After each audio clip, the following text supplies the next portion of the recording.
I'm Joseph, And I'm Nick. and this is Fish Jelly. No, no, no, no, no, no. Don't forget you're on video. How are you? What? And what? No, I I'm good. How are you? I'm okay. We're not together because I'm in Lost. I almost said Lost Wages, Las Vegas. God, I hope not. Yeah. Tell me all about it and everything. Oh, well, uh, I don't gamble. Well, so you don't gamble for a very simple reason. You just like losing money just hurts your heart. Yeah, I hustle too much to lose money so frivolously for nothing, I usually. agree. I mean, I lived here for 7 years back in the 90s and early 2000s. Uh, I did so I don't have the gambling spirit at all. I actually had to force myself to gamble. So every Friday I would go play quarter Wheel of Fortune and I would only put a $20 bill in. That's 80% of the gambling I did over the course of that time. Every now and then I would go play like dollar blackjack. But again, I would buy in for like $40 and however long that would last me. And you get free drinks and hang with friends. But that was not a regular thing. But anyway, I'm here because I went to the Lovers and Friends music festival. Mm. Uh, I had never been to a music festival, so I'm glad I went. Mm. You bought me the ticket, which was very nice. And it was a very last minute thing. I could probably say for sure I'm not a music festival type person after this experience. Um, and I have a lot of questions and feedback about it. But the lineup, so a coworker slash my former boss was the one who told me about it. And when I saw the lineup, I was like, oh my gosh, this is amazing. Um, like I want to go. And some of the acts, like the headliners were Missy Elliott, Mariah Carey, Usher, 50 Cent, Christina Aguilera, Chris Brown. There were so many people there. Um, my overall impression, so I don't even know where to begin. I I didn't enjoy it because, you know, so there were four stages and the scheduling was like, set up so that there isn't a lot of overlap. And I do have to say they kept the schedule very well. But there were so many acts that first of all, these people come out on stage and it's just them. Like there is no production. It's just little Mo just as like just on the stage, like just walks out and they press play on the track and they start singing. So, the tickets are were expensive. What you paid was it was at a discount because we bought them on StubHub, but the original price was like $500. So you're not getting a $500 show. You're not even getting a $50 show. You're just getting like a slew of people who you might recognize like their biggest song get up on stage. And the biggest issue for me was that almost all of them are singing over the track. So you're not even getting like a real performance. You're getting like someone press play on their biggest song and then they just get out there and sort of talk or sing over some of it. For that kind of money, I think maybe if I were younger, well, this is the other thing. This lineup is for people my age. So it's like, well, I would rather spend less to go see like Missy Elliott's performing on Wednesday in Southern California. Like, and I'm assuming we'll have like a full show. All of these artists, Usher had a residency, or I think still does in Vegas. Mariah Carey, all these people, you could go to their real concert and pay less money. So really the only benefit is you get to see so many people on one day. So it's quantity, not quality. Exactly. I don't know that that's my personality. I like just seeing them on stage is not enough. Like I want to see a good show with like good sound. The other issue is because there are four stages on this very huge or in this huge fairgrounds, I think there was an like they had to be mindful of the volume from each stage so it didn't sort of interrupt others.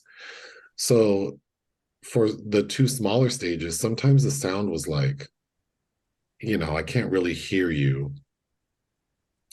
But um some people I was really disappointed in were Little Kim. Oh, okay. So Little Kim, the festival started at 12 and I got there early because I'm like, I'm glad I got there early because it was very easy to get in. So I was in the festival by like 11:30. And there were a lot of people there, but maybe it was like 35% capacity. So it was pretty comfortable to like get close enough to the stage to see. But as every minute went by, more people piled in. So Little Kim, I think she came on at like 3 o'clock. That was when it started to get full. Like that was the first time like that part of the stage was like, it was just like a pool of people. But she came out and she did like a 25-minute set. And it was like, first of all, the production value was so poor. She did, she only did a few songs. Little Kim has a lot of songs people know, but she only did like maybe five. And she didn't even do the full song. She just did like a minute of each. And then Oh, she had another rapper named Lil C's, like who, C's Candy. or like Little Caesar's Pizza. I don't know. But he was like her hype man. So he rapped more than she did. And then she had another person out who I did not recognize. I think this person's name is King Kong. I'm sure I'm wrong. The audience, like the younger people, seemed to get really hyped for him. He did more songs than she did in her set. So she only did like, yeah. And then they did a tribute to the Notorious B.I.G. in the middle of her set. So she wasn't even. So from a business standpoint, I feel like, you know, these festivals make a lot of money, but they also have to pay a ton of money to get these people. They're also getting these headliners for like a shorter amount of time. So Right. they're paying their full fee, right? Like, so you're not getting the full show. So I'm assuming part of the the experience that I had is that, I'm watching Little Kim perform for a portion of what her normal fee might be. So that's why she's not giving like a full show. So that wasn't very satisfying to me. Then Debrat performed. And Debrat's pregnant. Yes. Yeah, I believe she's 48 or 49. She's pregnant. I just You read something about the sperm donor. Yeah, Debrat's a stud. So she wears like the jerseys and she dresses like that. This lady came on stage in her normal, like long basketball shorts and jersey, but the jersey had been cut out to expose her full belly. You've never seen anything like this, certainly not on a stage rapping. Her performance was probably one of the worst performances I've ever seen. Really? I Damn. mean, every song she did was like the track, like someone just hit play. So she would kind of rap over it, but I would say 50% of the time when she wasn't actually rapping, she wasn't even pretending to lip sync. She would have the mic down and walk back and forth. Then her set was only like 20, 25 minutes, and she did in the middle of it like a tribute to like the female rappers who came before her, which is a cute idea if you're doing an hour-long show. But it's like this lady has enough songs that she could have just done like 6 or 7 of her own songs at almost full length and just done the full show. But What kind of a tribute did you do? Not like Ariana DeBose, Angela Bassett. no, she just did like Queen Latifah, Lady of Rage, MC Light. She took some of their songs and kind of rapped over them. Then there was a moment when her wife came on stage. It was awkward. I mean, it was kind of amazing to think like, oh, in 2023, you have this huge crowd of people who are like R&B hip hop fans. And here's this big old like saying, here's my wife. And that was, I mean, I thought like, wow, who would have ever thought? Uh, so that in itself was beautiful, but it's just like maybe they're not getting paid enough to care. I don't know. It's just very like low quality to me. I was super, probably the one person I was most excited to see was Busta Rhymes. Mhm. And again, they just come out on stage. It was him and his hype man, and the sound was so bad. It was like you couldn't even hear him. And then there were times when he was doing this thing where they would turn his mic off and then turn it back on. But he was like, I feel like it was part of his show to demonstrate like his lyrical skills. But because the sound was so bad, people were literally in the audience like, what's going on? We can't hear him. But the thing that I hated the most is that every one of these artists had their like DJ. And you know how the DJ will they do that scratching and then they stop the music so everyone can like sing the lyrics for the artist. Yeah. Oh my God, I hate that so much. I didn't pay to have this crazy bitch next to me sing the lyrics. I want to hear the artist rap the song. So why do we keep stopping the track? And Yeah. it was, oh my Taunt God. medicine long. Oh, I hated it so much.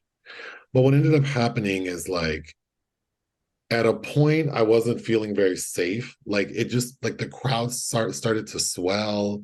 And then I just started thinking, like, what if there's like gunfire? I would be trampled to death. It felt like that. So then I left to take a break. And then I just couldn't bring myself to come back. You didn't go back? No, I didn't feel safe. As I was leaving, the crowd had swelled. So here's my other question. So you expect people to be there for 12 hours because the first act started at 12 and the last act went on at like 10:30. So you want me to be out there for 12 hours in the sun with nowhere to really sit and get comfortable. It's just not doable.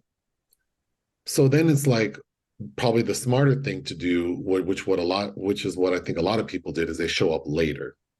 But then it's like super crowded. The line was really long to get in when I left at 5:30.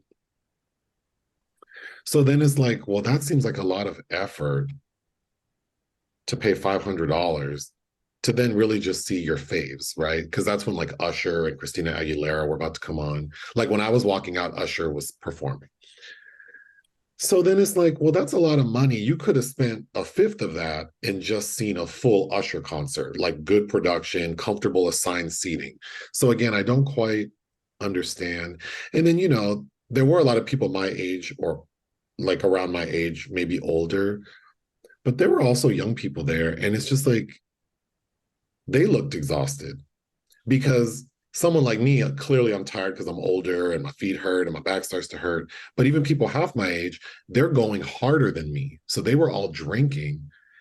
They looked a mess. I just don't like, is this what Coachella's like? Is this what EDC's like? It just doesn't make sense to me. But I'm really glad I got to go. It was a fun experience, like initially, and just now I know what it's like. Um, but yeah, that was a lot. And then, like, not even being dramatic, I really was like concerned for my safety at the point that I decided to leave. Because the other thing is the fairgrounds is huge. So as every act would start, people would run to the other stage. So then it just felt like if someone were to knock me down, which almost happened several times, I mean, I could see myself getting trampled. Like, and the other thing is people are drinking, they're dehydrated, they're drinking alcohol, they're dehydrated, they've been in the sun. So people are acting crazy. That's how fights happen. I, not that I'm an aggressor, but it's just, I don't know. I didn't feel safe at a point, but I'm very glad I went. I was also thinking, not to get too deep, but I feel like I don't do, I think sometimes I'm not very social and I don't do a lot of things because I don't think I deserve to spend money on myself, was kind of what I was thinking. Like, I think that's why I'm so frugal. because I just don't think that I should spend money on myself. But for other people, I'm fine, right? But when it comes to myself, it's like I don't, yeah, I think I just don't do a lot of things because I don't want to spend the money. And I'm not saying I want to like start spending every penny I have, but I think it would be nice to start doing more things that I think I would enjoy. Uh, Yeah. So, you know, I'm grateful that I got to try this. But yeah, I'll stick to single artist shows with assigned seating and and air conditioning. I can't do this. well, who's your favorite that you did see? Well, so I have to give credit. I would say the best performance, like someone who really seemed like they were really into it and were trying to give a show and they sounded great, was Bobby Valentino.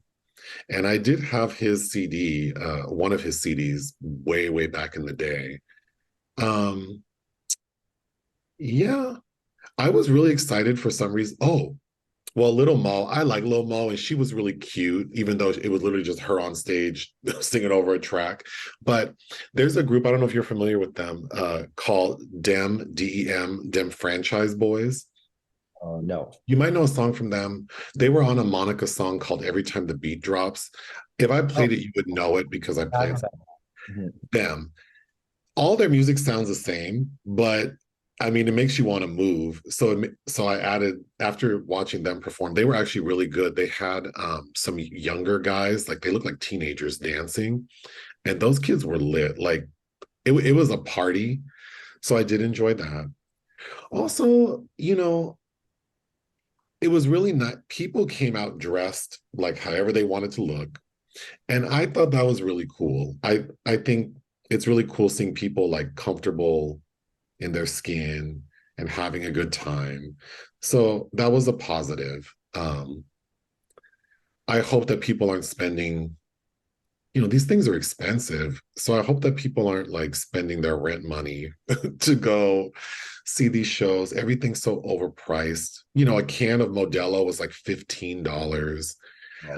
I ate once and it was chicken tenders with fries. When I tell you that basket was like this big, Course. literally, it was like the three of the tiniest little chicken tenders on top of a child's handful of fries, $20 plus tax.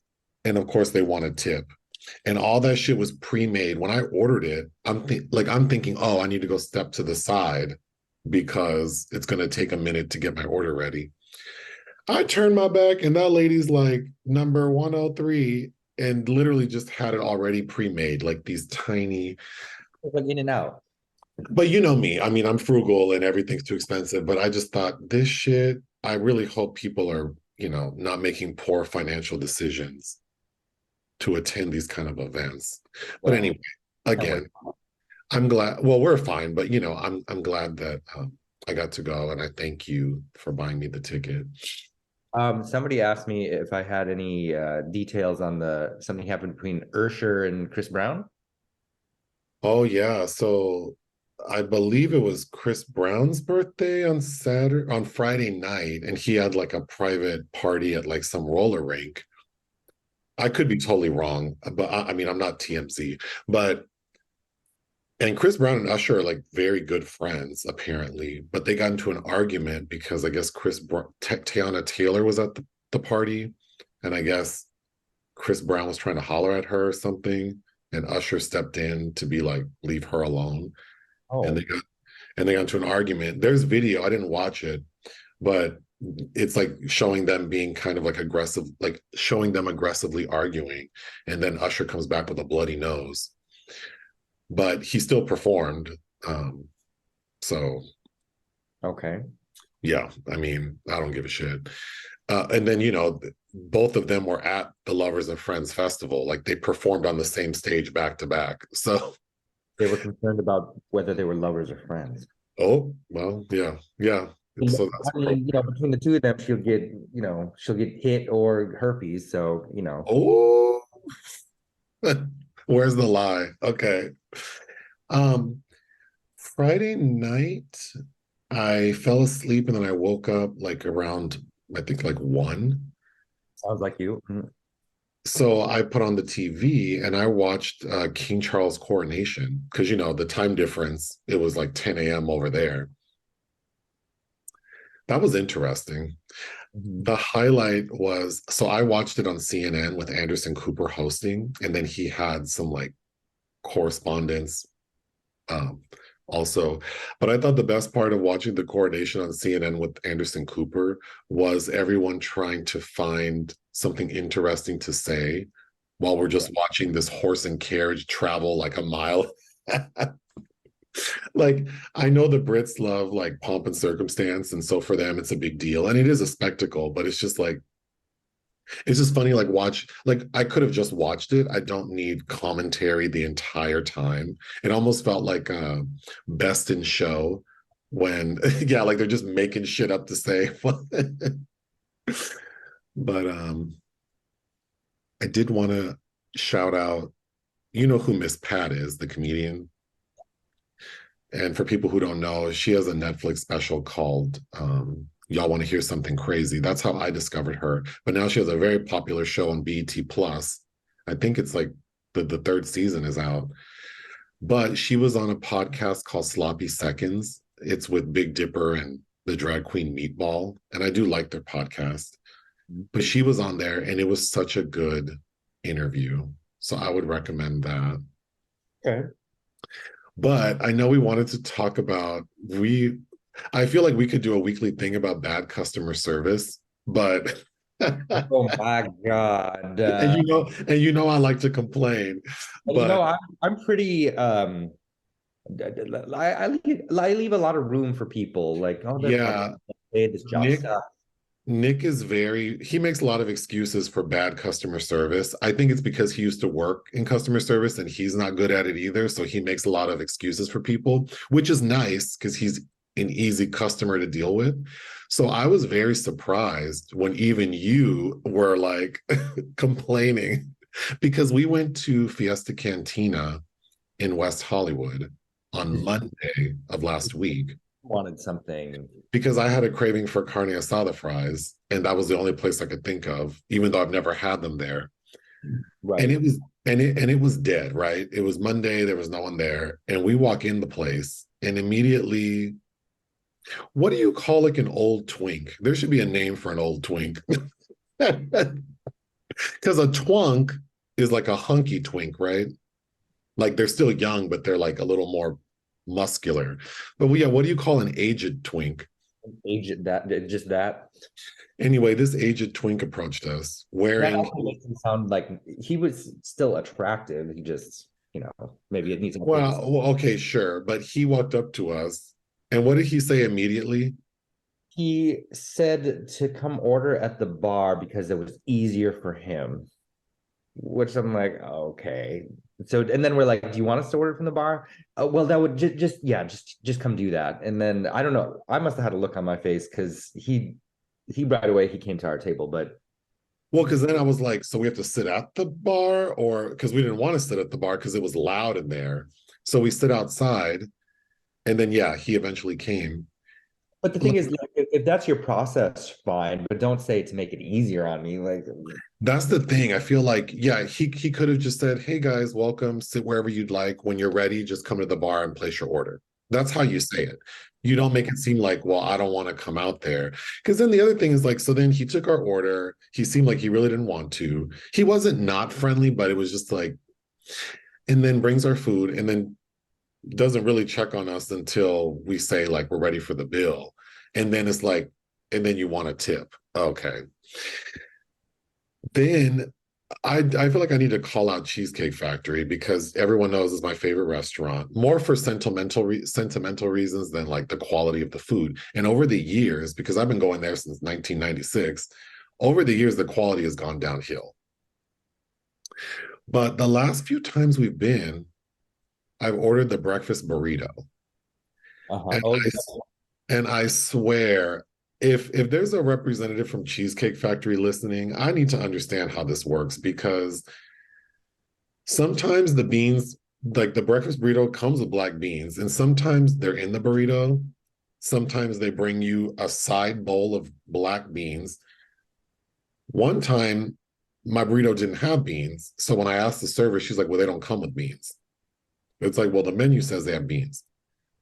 Well, I can just bring you a bowl of beans. So then she's treating me like she's doing me a favor, even though I paid for beans.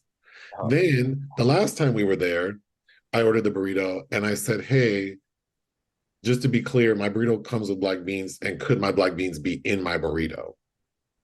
And then she was confused, like, well, I don't know if they do, but I'm sure they can do that for you. Like, again, you're not doing me a favor. This is what the company you work for sells. So, this level of customer service where everyone thinks they're doing me a favor, you're being paid to do this exact thing, and the company you work for is selling this thing. So, I'm not asking for anything out of the ordinary. That shit drives me crazy. Like, do you not know where you work and what you sell? Ugh.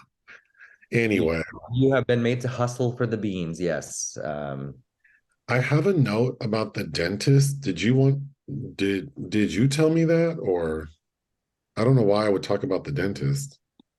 I didn't send that note. I was at the dentist, which I hate going to.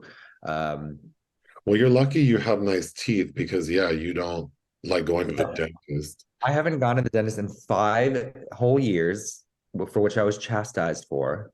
And I by don't the like by the dentist. by the dentist. Why would you do that to yourself? And I'm like, well, because I hate coming here. I hate it. But as everything else that I do, it's too much and too hard. So I brush my teeth too hard. um, so yeah. Oh, but the note on the Cheesecake Factory, though, the best chicken piccata I've ever Oh, had you is do that. like you do like their chicken piccata. But it's so, they have a wide array of things. And every now and then I'll try to step out of my comfort zone and get something. And usually it's like I wish I had gotten the chicken piccata. Yeah, But so I guess we ate there last week, and I guess I was feeling, curious. And I tried the au jus burger. That shit was good. That was really really good. was good. The bun, it was almost if you mixed like a pretzel bun with a brioche bun. It was right, kind of like that. Oh, It was, I'm on right now. I'm on right now. It was good. yeah, that was one of the better burgers I've had in a while. Well, you let me take a bite of yours, but yeah, it was very good. Anyway, but yeah, and then so the dentist happens, and luckily there weren't any major problems. Uh, but go if you have insurance. Although God, dental insurance, it's such a joke. Like I haven't gone in 5 years, but like that's all they pay for. Oh, I could go I go on rants about dental insurance all the time. It is a joke. What they cover is not even worth. It was so not worth it. And then they had to run down everything. It's just I almost just want to call and be like, I'll just pay it myself. No, really. It's like actually it probably would be cheaper because a lot of these dental offices, especially the nicer ones who do take your, whatever insurance you have, they're charging a premium and then giving just, they're assigning a discounted price to the insurance company. But because the maximum coverage is so low, what you end up paying, like you could just go to a dentist without insurance and you probably would have paid less out of pocket. I feel like it just is such a racket. But yeah, I don't understand how dental health is not as important because you can become sick from having poor dental health, right? You Oh, can have heart issues, which your health insurance would have to cover anyway. Like, well, obviously not cosmetic shit, but like, you can't be missing teeth and have like, these are things that should be covered. yeah, well, just the what bacteria run rampant in your mouth for too long can do, and it wears down the bone between your teeth. That's how you have missing teeth. I don't know. It's just whatever. I went. Well, let's take a quick break. All right, we received some questions. Number one, how do we choose movies for the live polls or the polls for the live videos? Um, I mean, if there's a topic that is of interest, then that would be an idea. But usually, lately, I've been doing like if there is a notable person from cinema who has like a birthday on the Saturday we would do it. That's how I've been choosing them. Mhm. And as far as once we choose the theme, how do we select the films? It's films that we would want to watch more Oh, so yeah. than Yeah. like their most popular films. Or if it's someone who has like a really popular film in their filmography, we'll usually remove that one because then it's like, why even have a poll? Because everyone's going to vote for the popular film. So that's off. Because then we get all these comments like, why didn't you choose Titanic? And it's like, because then everyone will pick Titanic. Yes. Also, our channel is, I mean, we do a lot of like independent, some foreign film. Obviously, you prefer foreign film. So, like, yeah. I mean, we don't review all the basic stuff. I mean, we go outside of that. So then when we choose films, it's usually like, oh, films that maybe people aren't talking about. Mhm. But last week in one of the videos we published, I mentioned it was our like anniversary. Mhm. So there were questions about that, like what was our wedding like? We eloped. I think, well, we neither of us wanted a wedding, so that was a very easy call. Well, Uh, also, we were because that was many moons ago, and I don't think either of us thought we could afford to be lavish to any degree. So, yeah, that was my next thought was that at that time, it wasn't like we had a lot of disposable income. So the thought of spending tens of thousands of dollars just wasn't even, but I don't even think we would have gotten that far because neither of us really wanted to do that. Um, but certainly for people who dream of that, I think it's nice. I haven't been to that many weddings actually. But I think I don't need it. I don't need to spend money. I think people can just have a nice gathering like at their house. Um, and I think that would be as meaningful as spending $60,000. I mean, yeah. it's not for me. And even now, like if now that we would be better able to afford a wedding, I still wouldn't want one. No, I would rather go somewhere with you, and enjoy ourselves rather than, that's just not in my, that's not something that I feel a desire to do either, thankfully.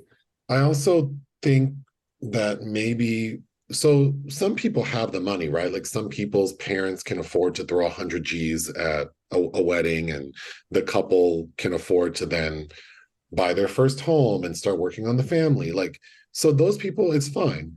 But some people, it's like, 60,000 is a lot of money when you don't own a home. Uh, Mhm. like Well, don't like you're going into debt, and then I don't know that that's the best way to start a marriage is like having no savings, not being able to purchase a home.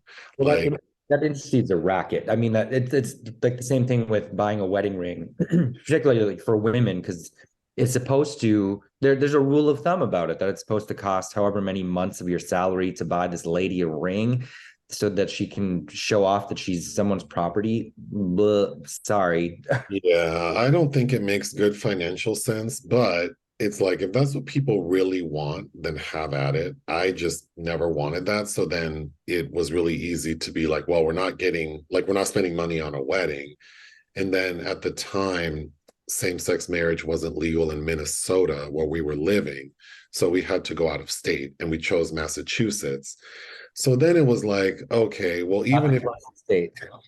say that again. It was not the closest state to us either. No, but we thought we should do it with the state that's been doing it the longest because we assumed the process would be smoother because we could have gone to Idaho, Iowa. Iowa, sorry. But then they had just started. So I thought, well, I don't want to be uncomfortable being like some of the first, and then we get weird looks. So we chose to go to Boston. We did hire a photographer, which wasn't, I mean, it was a lot of money to us back then, but considering what people spend on other things, it wasn't. And then we just went to the courthouse, and it was a lovely experience. The judge was a lady, and she was really nice. Mhm. Um, and then we just stayed for like what? We only stayed like 3 nights total, I think. Basically, yeah. Yeah, we'd spent a day in Provincetown. Oh, Uh, that's right. We which was actually really lovely. I mean, we yeah. didn't get to do much because like we didn't get to do any of the nighttime stuff, but um, I still remember we ate at some restaurant and they're listing the ingredients. I'm like, what?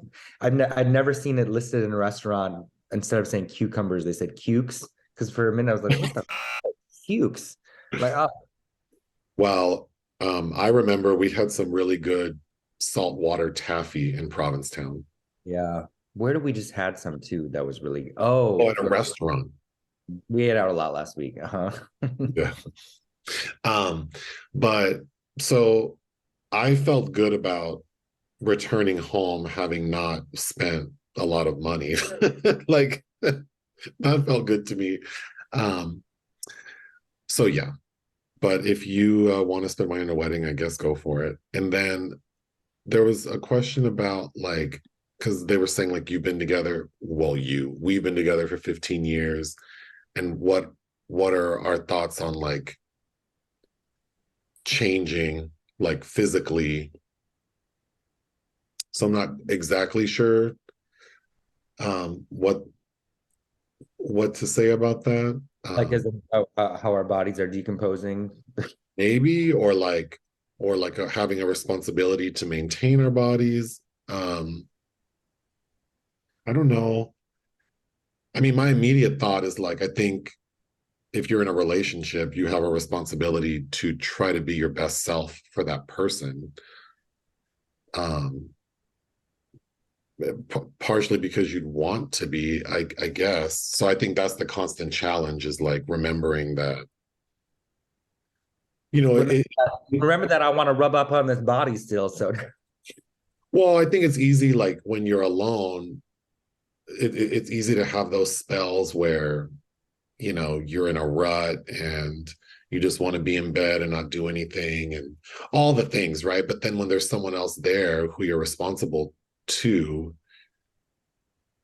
it certainly, in my mind, makes me think like, well, I need to try to keep it together. I'm not always successful, but I think that would also pertain to like my appearance. I think, you know, aside from just normal aging and yeah, I mean, I think I don't want to be an embarrassment, but that sounds tricky because I think, yeah, my looks are going to change and, however that happens, it is what it is.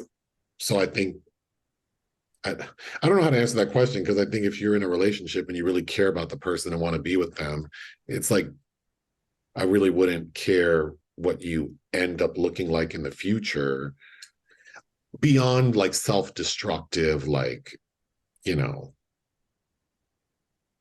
oh yeah, I mean there's an inevitability, but that also goes into and as a couple fostering a sense of self-care in one another too is it feels good to be physically active. It feels good to eat better.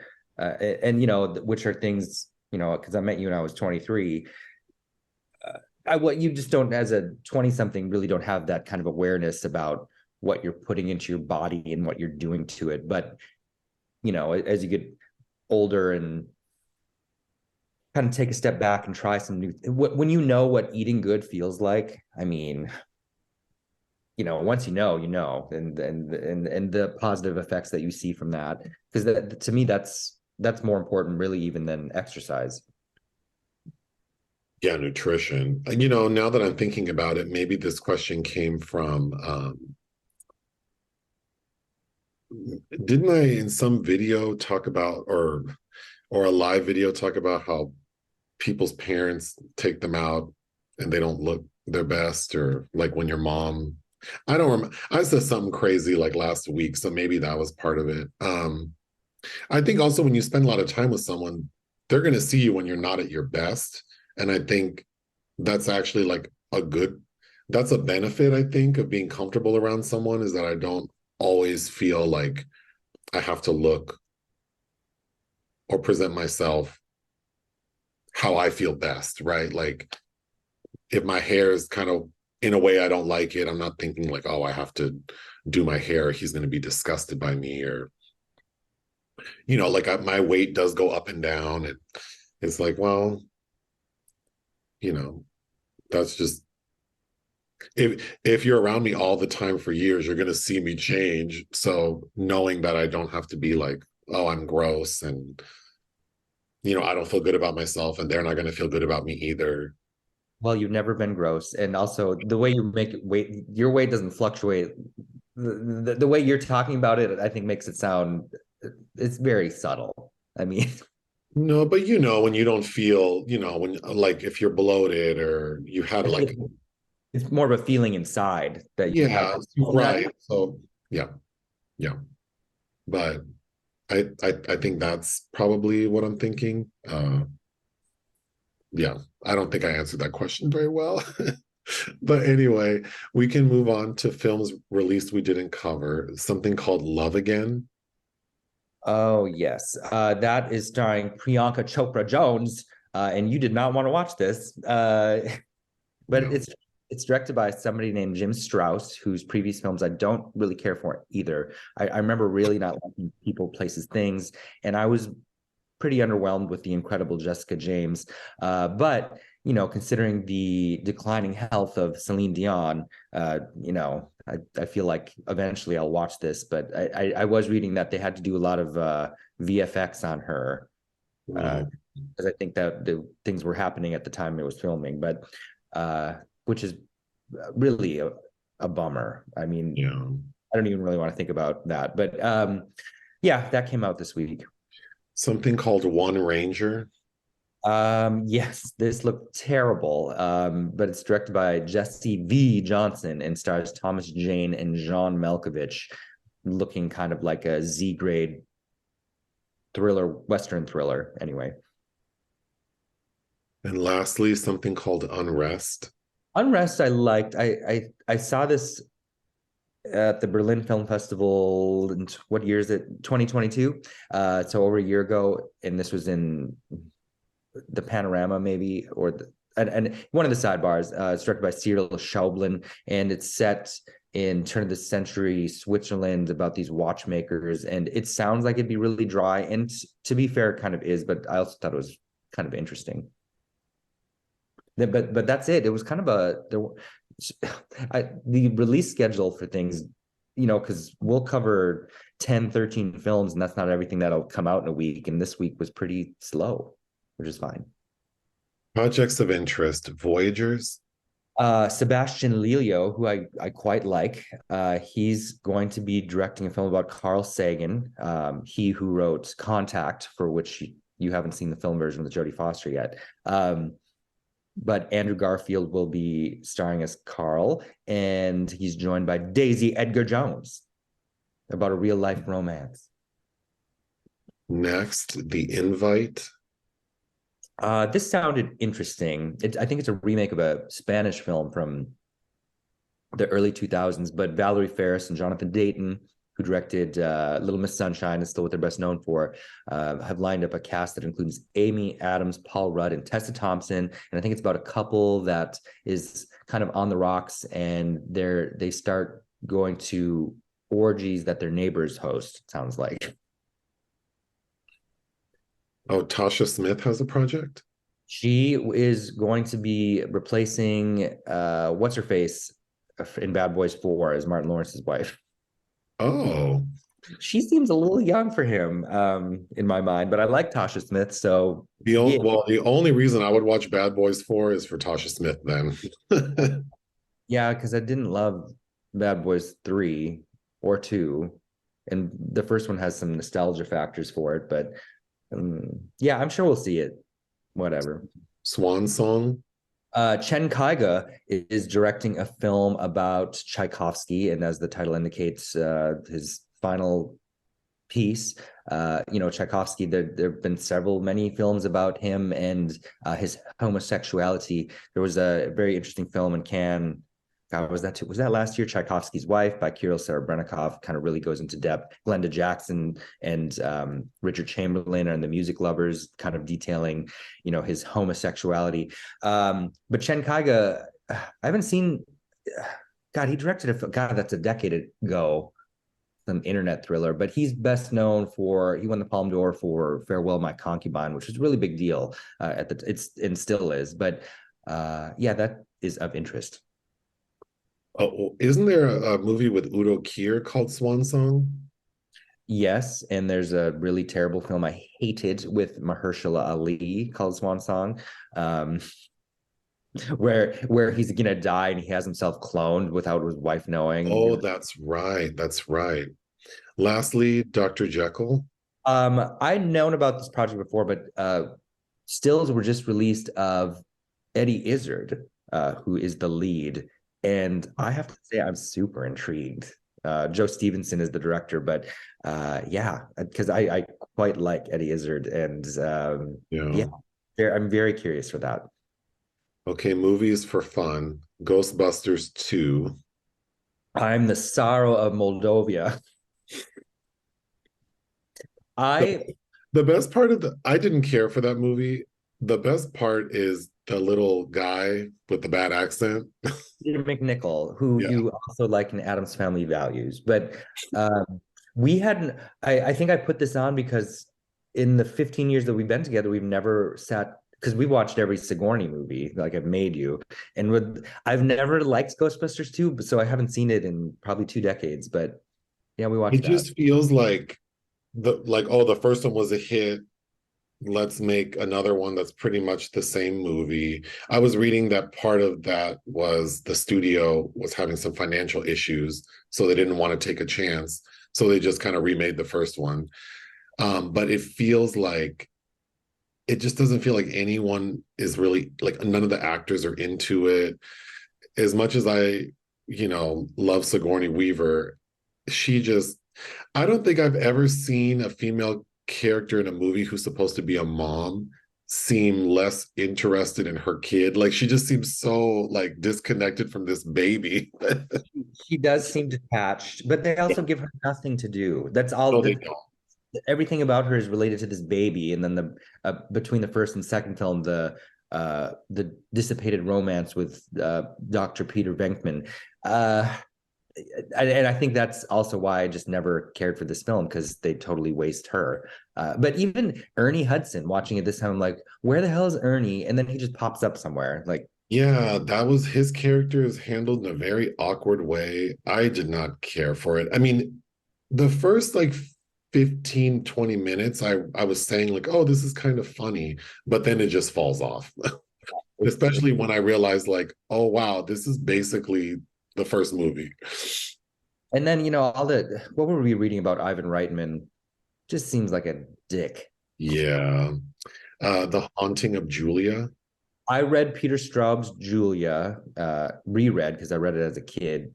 It was a sneak read on the school bus, and because my grandma had it, and I had seen this film before, but it was I think Shout Factory put it out for the first time on Blu-ray, which I was sent, and so I watched The Haunting of Julia, directed by Richard Loncraine and starring Mia Farrow. I think it was a Canadian production. I didn't realize that because it came out in 77, it didn't actually get a US release until like 81, which is so strange to me, that it was overlooked, especially starring somebody like Mia Farrow. But in the late 70s, she was making some interesting choices, because she's in that terrible Rock Hudson movie where they're having a romance, Avalanche, which we watched. It's got a Mystery Science Theater treatment, and something called Hurricane. Yeah. So I don't know, but this is very in line with her Rosemary's Baby character. She's You very watch good. She's very good at playing fragile characters. I was underwhelmed by the film. the suspense portion, it just feels like it's like leading us on and then it doesn't amount to anything. And then when we find out what's happening, it was more than anything, I felt confused by what ends up being the cause of her troubles. Well, and then the novel is a very like B novel, and they changed the whole twist of that to make this more of a straight up kind of possession film, and then kind of waste Keir Dullea, who's her husband that she's trying to get away from. Yeah, I think the final scene is creepy. Um, it does have an effect, but it's almost, I don't know. I was underwhelmed rewatching it. Dead Ringers. I somehow made it through all 6 episodes of Dead Ringers this week on top of everything else, and I like Rachel Weisz quite a bit. I don't think this was well written or conceived. It felt like too many cooks in the kitchen. I think that because I have the book, I've never read it, but David Cronenberg, of course, made a really excellent film in '88 with Jeremy Irons as the Mansell twins and Genevieve Bouillard. It just felt overwrought, overwritten, chaotic in ways that aren't interesting. I think that I have no problem with profanity, but it felt you can't just use the F word for every other word and have more than one character doing it because they all sound the same. Like I forget which twin, the one that's kind of more outgoing and outrageous. Beverly is the twin. She sounds just like this powerhouse lesbian played by Jennifer Ellie. I was mostly bored, which is sad because I also like is it Sean Durkin was one of the directors on here, and Karen Kusama. I again, it did not need to be 6 episodes in my mind. I think with this gender switch, it could have been really interesting. It could have been really hard hitting with a variety of women's issues with having the twins be women. And I don't know. I just think it dropped the ball in all the obvious and not so obvious places. Mm. Next, Carla's Song. So I'm catching, and I'm still doing Cannes prep. And I was catching up on some Ken Loach films, and Carla's Song he did in '96. It stars what's his name from The Full Monty.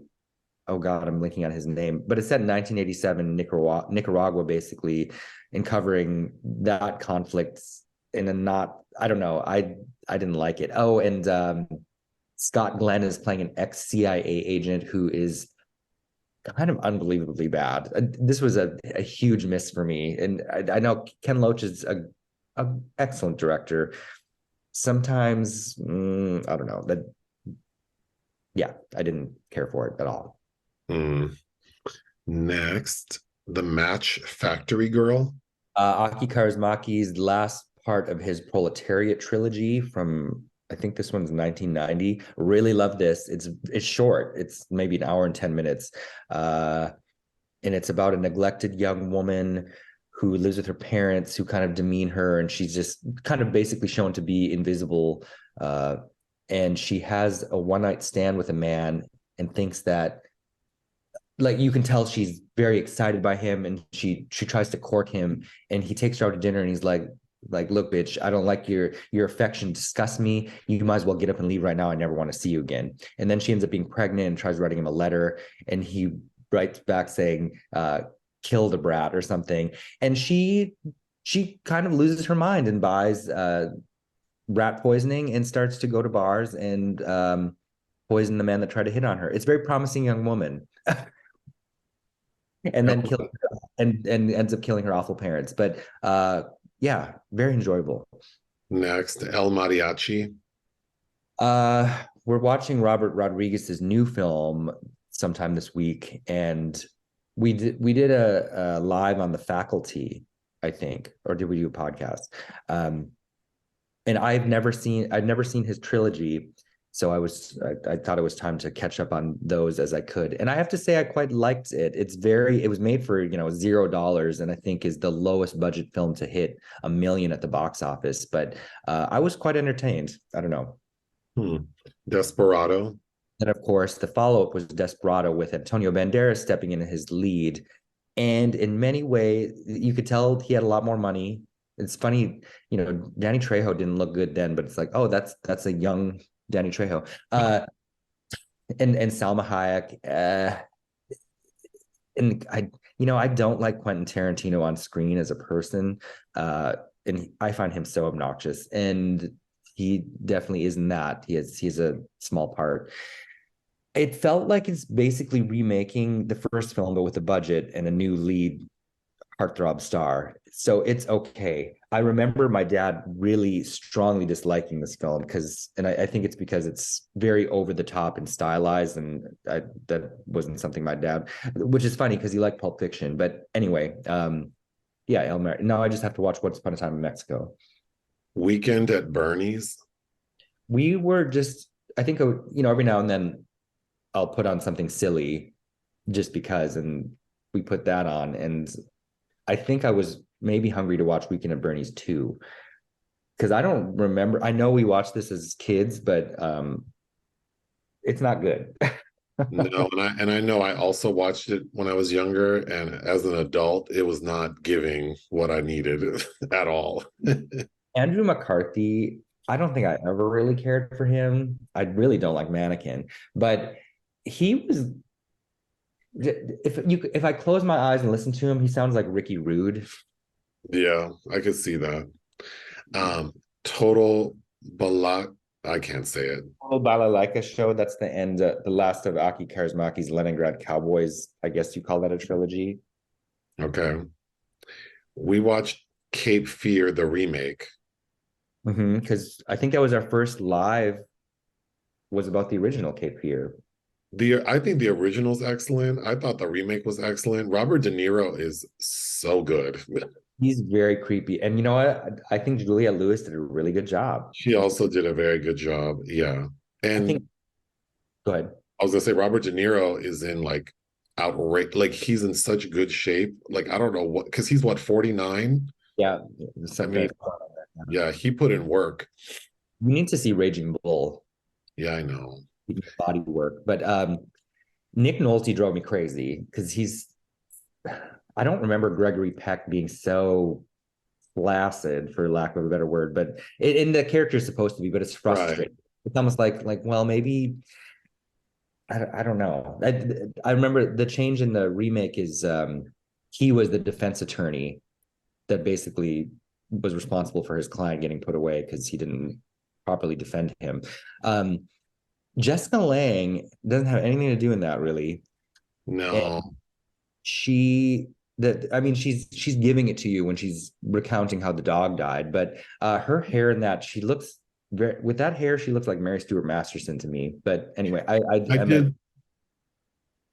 did think the ending kind of dragged on, like the boat scene, like when De Niro gets in the water and then climbs back on the boat.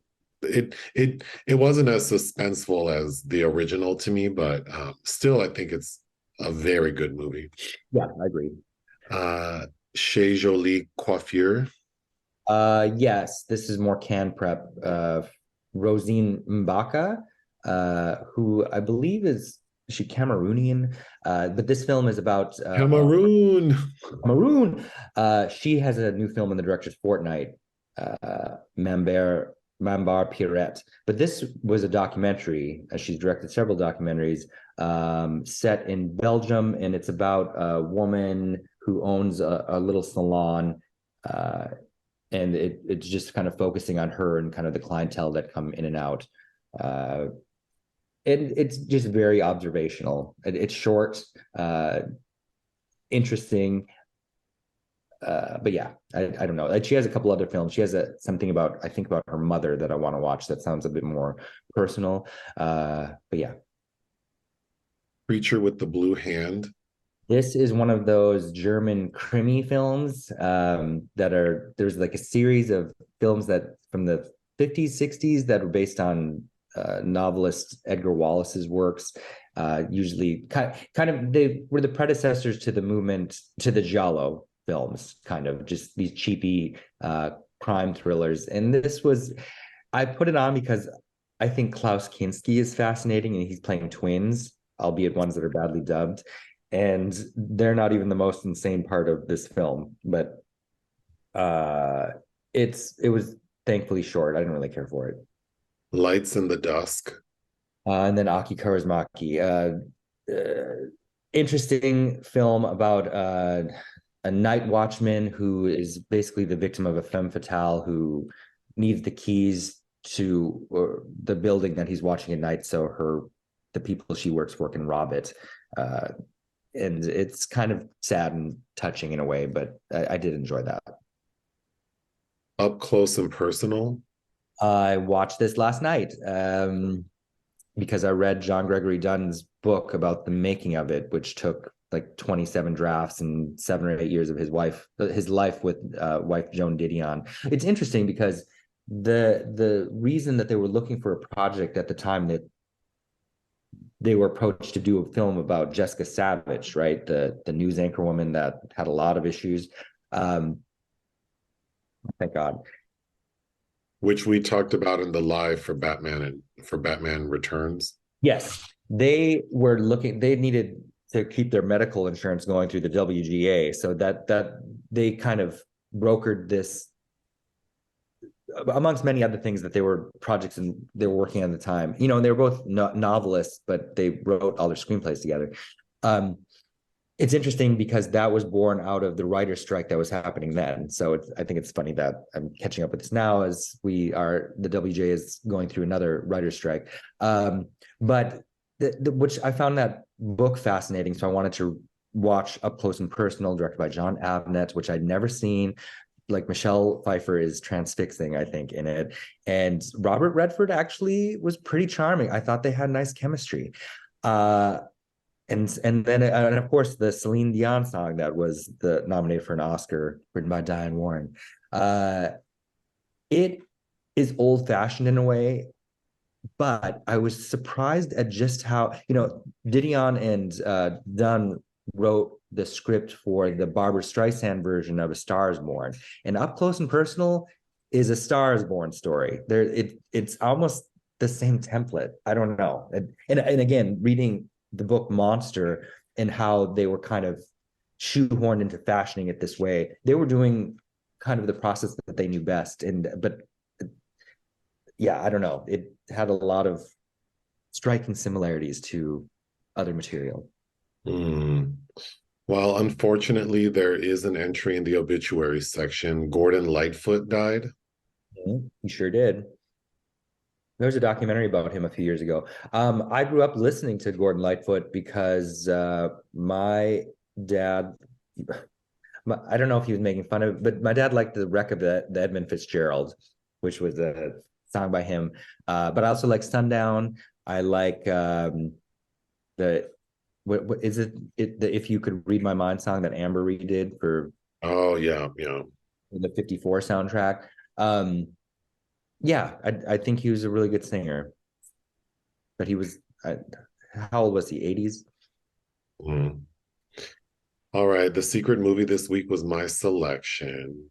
A few weeks ago, as we often do, we'll become fixated on an actor and then search like their entire filmography. So we were looking through Faye Dunaway films and came across the 2007 Hallmark Channel original miniseries Pandemic. So it's a 2-part series. Each episode's like 90 minutes. Yeah. The basic story is the bird flu virus spreads through Los Angeles as a doctor from the CDC races to find a vaccine. So we saw the poster for it and we're like, what? And then when we saw that the CDC doctor is played by Tiffani Thiessen from Saved by the Bell, I was like, oh, we have to watch this. Eric Roberts plays the mayor of Los Angeles and Faye Dunaway plays the governor of California. But I have to say, as much as I was laughing at the idea of Tiffani Thiessen playing the CDC doctor, she's probably does the best job with this film. with the material. With the Yeah, she's material, actually yeah. not.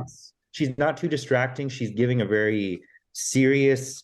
It's a very non-fussy performance. I don't know. There was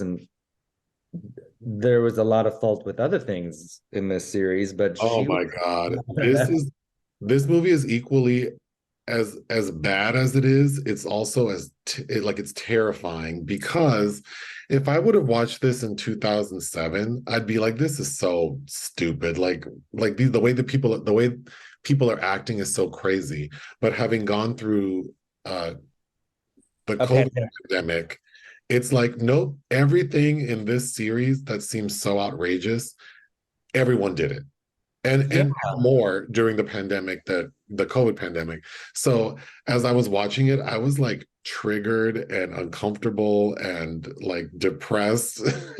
But the story is that we see a guy, an American guy is in Australia, and he gets sick, infects his friend, who then returns to the US on a flight to LA and dies on the flight. So the CDC intervenes to try to figure out what's going on, and they quarantine everyone on the flight. So then one of the people on the flight is like, I'm not going to be quarantined. I have too much work to do. So he escapes, but he's infected. So he starts infecting people, which of course spreads across the city. So the decision is made, like, we need to quarantine LA. We need to figure out how to treat this. What kind of sets this movie on, sends it to strange land, is that on the plane there is a prisoner being held by the federal government, being flown to LA, and he is able to escape. Like, there's a huge like escape scene, and then he ends up stealing the entire supply of the drug that is thought to be able to treat everyone. Mhm. So then, of course, the movie turns into like sort of like a crime thriller, action thriller, but not very well done. And ultimately, it's discovered that that bad guy, he was exposed to the virus but never got sick. Mhm. And the medicine that the CDC wants to use to treat people is like not enough anyway. It's just a small band-aid. But they find out that the reason the bad guy never got sick is because when he was in prison in Australia, he was part of like a vaccine trial. Mhm. And they discovered that the reason he never got sick is he has antibodies because he had been treated for TB. So then they find out that the way to stop the virus is they need to inoculate people with antibodies from the blood of people who've had TB. So the film ends with, or the series ends with, the city saying they have a treatment, and anyone who's ever been treated for TB, come on down so we can start getting this going. Uh, yeah, we don't have a lot of time, and there's just so much to say. I don't even know where to begin. Well, immediately, I will say episode one is better than episode two. Uh, the Well, because setup. episode two turns into almost like an episode of like a bad CSI, so like. Oh yeah, that's where the writers are just like, okay, we've lost control. But I think we know we're in trouble from on the plane when we have characters introducing each other. When he's like, "I'm Gibby Smalltalk," and then that woman Oh, that's, "I'm Anna Bootfells." Like, what? I wrote that down. The name, if you want a good laugh, go onto IMDb, look up this movie, and look at the character names. They just make no sense. And Eric Roberts is Richard, so Dick D'Alessandro, Dick which D'Alessandro. Well, which I think it was Joe D'Alessandro, but I'm just gonna go through my notes. When we're in Australia and we realize that someone's infected, they show us by not only the people looking and sounding sick, but we see all these dead animals everywhere. like a menagerie of dead animals. I Oh, mean, yeah, it's so random. there's dead bird, there's a LA, cat. Yeah, pelican, dog, cat, goose, hound, raccoon, whatever. Okay, so when we're on the plane and we realize that someone's sick, then there's this thing that they use in episode one that I was referring to as like the virus cam or like virus vision. Well, they have two versions of it. One is whenever someone coughs or sneezes, they because we there are other movies about viruses where they do the same thing, but then you can see the particles in the air. But this movie didn't have the budget, so literally it's just the camera person sort of turning the camera to the air in the airplane. Like it was so stupid. But then we also get a technique where whenever the virus is transmitted, like so like if someone coughs on someone, then we get a flashback in sepia tones of like patient zero transmitting it. That became tiresome very quickly. I'm like, we don't need to see it. We know that he gave it to him and she gave it to her, and that blah, blah, blah. Like, Okay, a character I hated was there's this woman on the flight who, when we first meet her, but before things go bad, she has a camera and she is taking pictures on the plane. Like you have never seen this, where like there's a professional photographer just walking around the plane taking photographs. Who I thought, well, you said she looked like Steven Tyler, and I thought she looked like if you took Steven Tyler and mixed him with Jennifer Esposito. I hated that character, and we'll get to her later because I thought her demise was funny. But so Faye Dunaway is the governor, and she has an assistant, this brown man. And that's some of the worst acting I've seen. And it's not just bad dialogue. He just cannot act. poor thing. And you can almost see like Faye relishing his terrible acting ability because she's like, I can do it for both of us. Faye is, I mean, she's giving you full Faye. Like, Oh, yeah. And I would love to hear stories from that set because her role is it's a little more meaty than I expected. Like she's in it quite a bit. She oh, looks great. playing like tennis in her backyard. Yeah. Okay, so when the plane lands and Tiffani Thiessen and French Stewart, who plays her co-worker, so they're both doctors. What was wrong with French Stewart? He looked like he didn't want to be there. He just He looked like he didn't want to be there. He looked like maybe he was constipated and that the laxative was just hitting because he was walking with this really like he seemed very tense and like no affect. There was no acting happening. He just looked confused.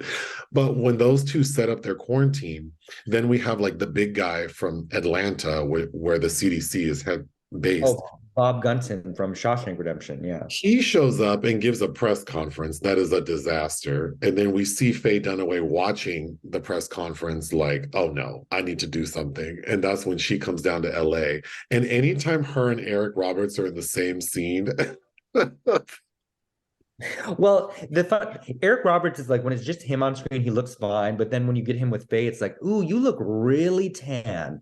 well, yeah. And then also it seems like I can if someone told me they didn't get along, I would believe it. Like Sure. it just seems really like these two people in the same scene do not belong together. Um, okay, so patient zero, Mm-hmm. the guy on the flight, he dies on the flight. So of course the plane gets diverted like on the runway and no one can be released. So all these family members waiting for their or for, loved ones waiting to pick up their family, they're just waiting. So then Tiffani Thiessen goes to tell them like there's been an incident, we've set up a lounge for you to wait, there's food and beverages, we'll update you as we can. And then is the family of so and so here, the guy who died on the plane. So his parents are there to pick him up and they tell them, say again, Balloons, yeah.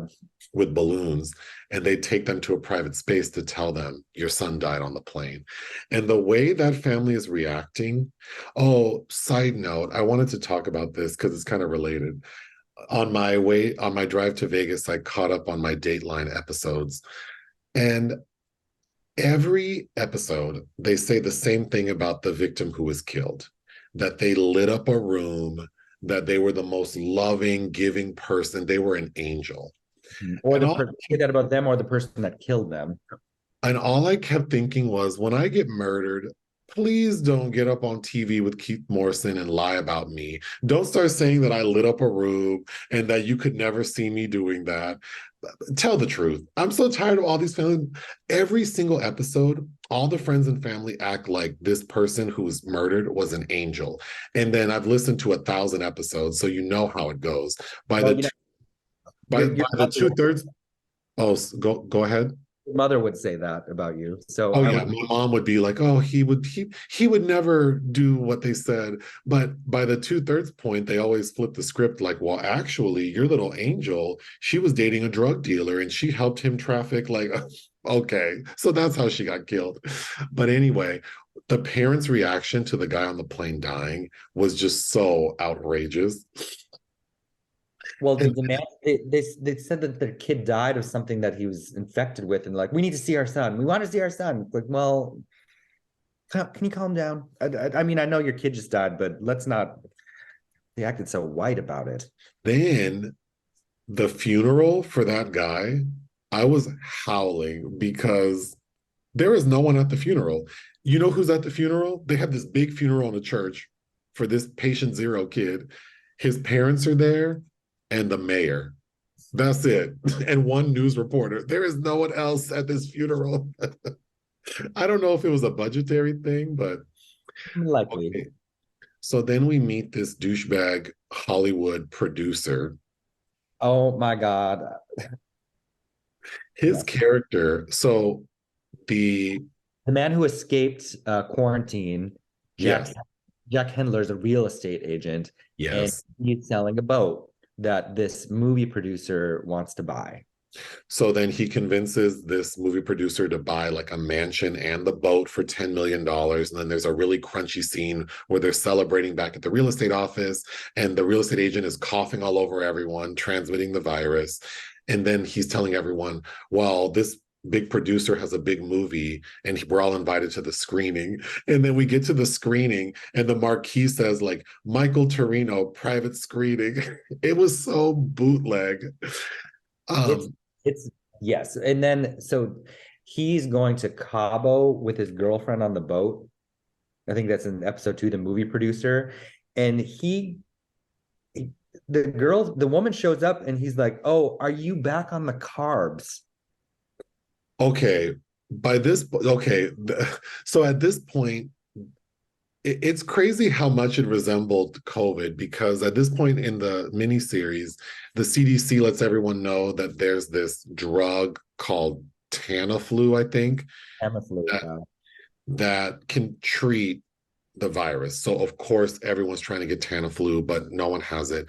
But like rich people can get it. So the producer's like, when they get on the boat, he's like, "Oh, my doctor gave me some, so let's just take it."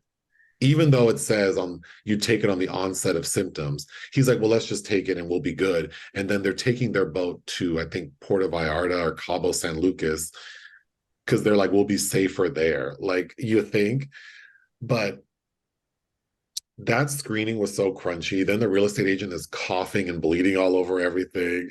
Then we get a name for the virus. So they call it the Riptide virus because of the Australian surfer who brought it over. And then the end of episode 1 is we see people like robbing a pharmacy to get the Tamiflu. Oh yeah, that was another line I wrote down, like at the beginning of episode 2, where these men are just screaming, "Do you have Tamiflu?" Oh my God. But we need to take another break. All right. So there's another character named Vincent, or played by Vincent Spano. Is it Spano or Spano? Spano. Do I recognize that guy? He was one of those Chilean. Is it what sports team was caught in the movie Alive, where the cannibal, Soccer?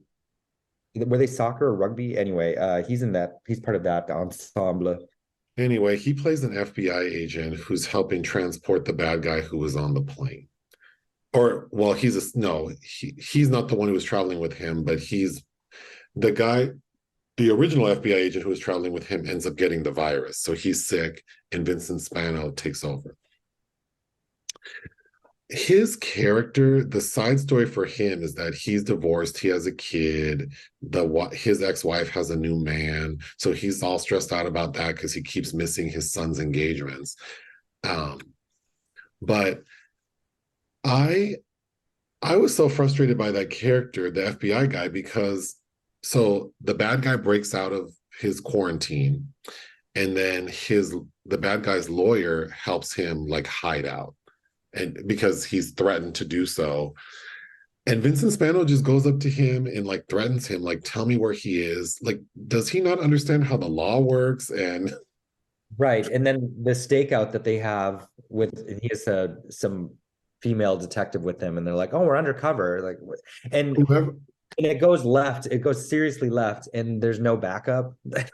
I wrote that down, like whoever wrote this portion of the film, like that aspect of like the FBI and the crime thriller part, it feels like they don't know anything about anything. And their undercover operation was so flimsy and it goes left so fast, so hard. Like, And then she gets shot, the woman that's in the car with him, and I'm hit. yeah, yeah. Okay. But Spano's ex-wife is super annoying, as is his child. But she's starting to get a cold, like it makes it look like she's sick.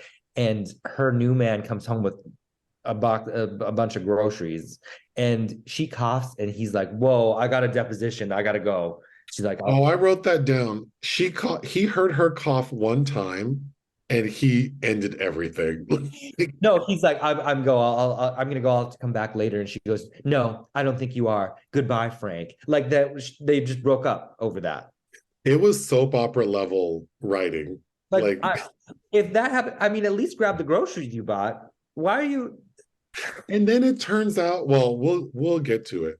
But I agree, she was annoying. I hated the son. I hated that little boy so much. And then when his dad, Vincent Spano, gives him like a respirator, like a mask, and the little boy's like, I'm not wearing that. I just thought, let that little boy die. Because also, if the little boy dies, you don't have to pay child support. And your son's gonna grow up to be a dick, so who cares? But getting back to the photographer lady. So she gets out of quarantine and then she returns to the quarantine because she wants to take pictures. And she tells Tiffani Thiessen's character, for the first time, it feels like my work really matters. That character to me seemed like she was on drugs. Like, Yeah, and then like these people are in a state of rapid decline. She's snapping pictures of them. Like, we need to talk about the mask situation because, for example, the photographer ends up getting sick. She's in this hospital taking pictures without a mask on of all these people who are sick, who are also not wearing masks. Everyone's coughing. Then her ass gets sick. She's still taking pictures. Now she's coughing. She's not wearing a mask.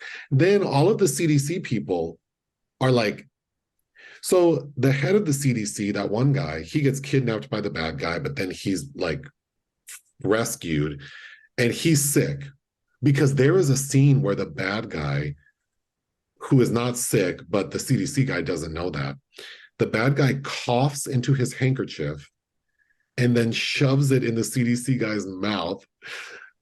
So the CDC guy thinks he's sick. When he returns to the CDC to go talk to all of his staff, all of these doctors who are sitting in a room, who are not wearing masks, he comes in after having been kidnapped.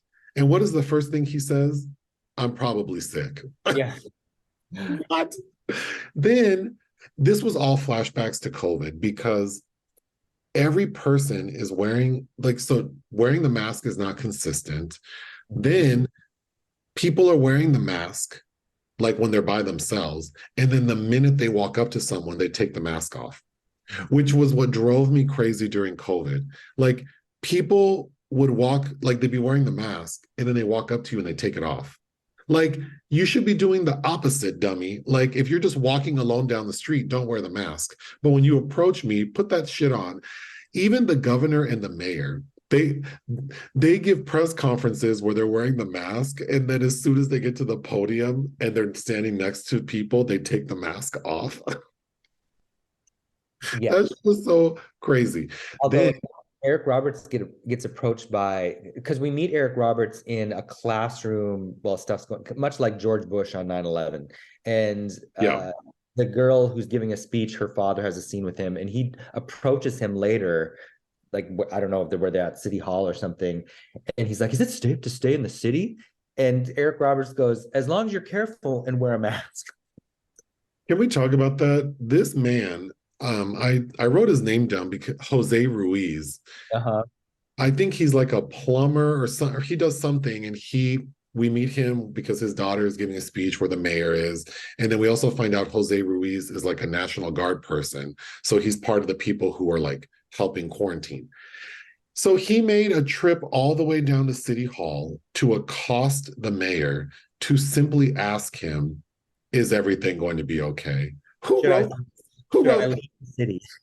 Yeah, should I leave? Like what? Like like the mayor's going to be like, but you know what it made me think of during COVID, like how selfish people are, how everyone thinks they're going to get like one step ahead of everyone else. Like we're all in this together. Like you're not going to, which brings me to another character. There's this like private security guy that's giving very much like Proud Boys. He's this white guy who refuses to quarantine. He says everything's unconstitutional. He has his guns and his pickup truck, and he gets all his buddies to get together to revolt. Mm. And then what happens? They end up getting sick.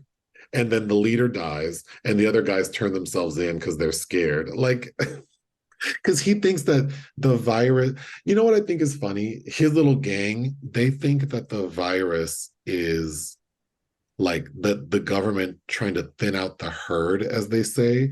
And my thought always is like, why do people like this think that they are the target then?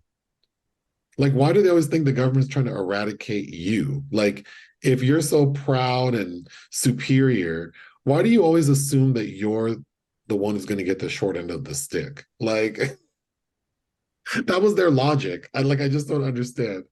But um when Vincent Spano goes to the hospital to see his old coworker, he's like, "Hey, big guy, remember when we first partnered together?" Like that was so corny. Like, and then his friend dies.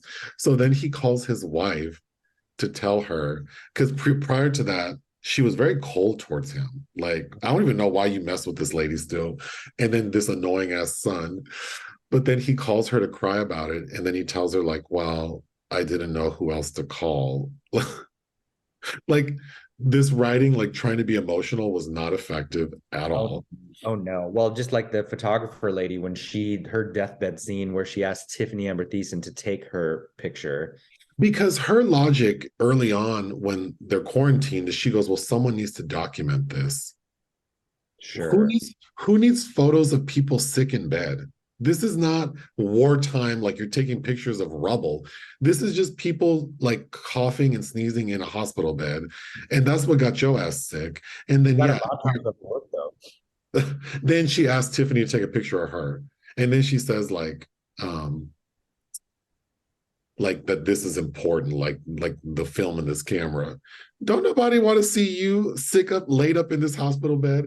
Okay, a moment in the film that had me howling. Renee Taylor is in the movie, Yes. Fran Drescher's mom on The Nanny, with nothing to do. When we first meet her on the we meet her on the plane and she's just there. Then she is in the quarantine and the photographer wants to take a picture of her and she's like, well, I don't look my best, but go ahead. And then we don't see her again for like another 2 hours. And when we see her, she's at home. She was sick. Um, and she dies. But before she died, she wrote a note, like a death note, that she put on top of a photo album. And the part that made me laugh until I cried is she's talking about like the memories and whomever finds this note to give the photo album to her family. But she says, can you make sure to like sanitize the photo album so my family doesn't throw it away? And then we see Renee Taylor like dead in the bed. Oh my God, that poor lady. She deserved better than that. I She think most of these people did, but oh, they're the FBI guy Spano's thing with the lawyer because they tap uh Michael Massey plays the bad guy, the drug kingpin, but they tap his lawyer who's going to meet with the man that has stolen the shipment of the prophylactics that they need, and that man gets away because the lawyer gets shot. The man with the medication gets away, but there's roadblocks. But he's bleeding because he's been shot, and he's like leaning out of the side of his car, and this young man walks by, like oh walking in an area where no one would be walking. With a mask on too, which I thought added to that. He runs to him. He's like, "Sir, are you okay?" And the guy like points a gun at his head. He's like, "Get in my car and drive it."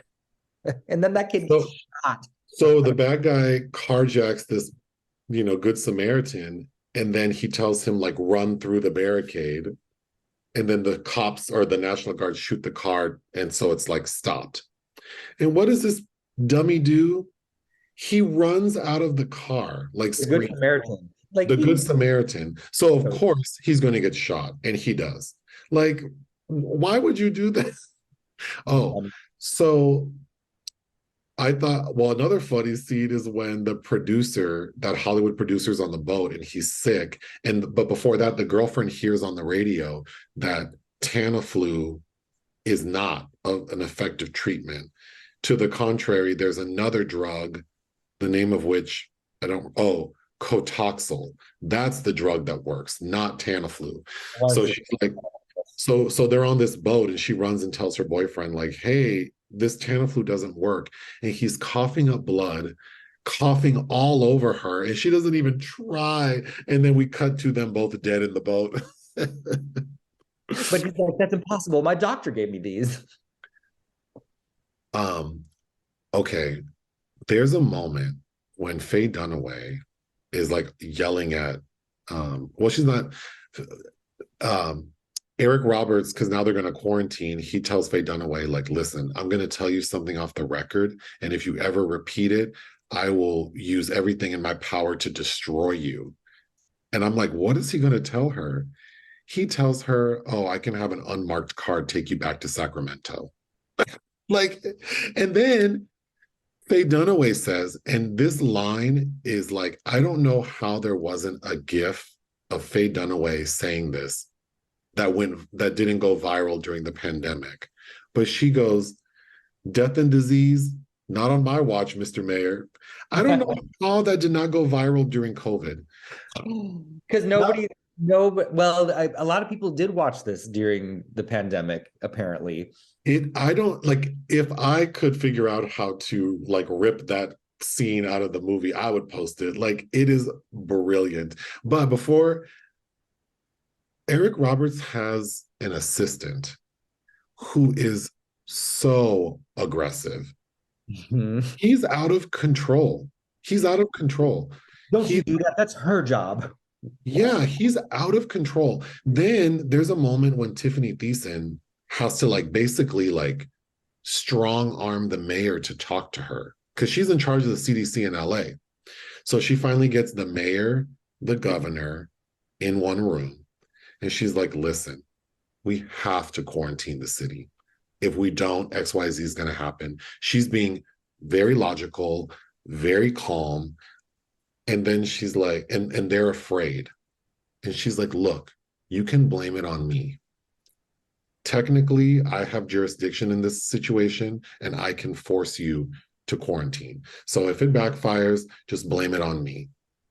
So in a very calm voice, she says, I'm ordering you to quarantine the city. And the mayor's assistant goes apeshit. Like, lady, who the hell do you think you are? And I'm just like, why is this assistant so out of control? Yes. It makes no sense. It makes no sense. But again, like Tiffany Amber Thiesen's not the problem here. No, she's not. She's the best. I mean, she's the most palatable part of the movie. I Faye was, Dunaway is the best part of the movie, but well, yeah, Tiffany, yeah. I was Then expecting a Tara Reid style I form. was too.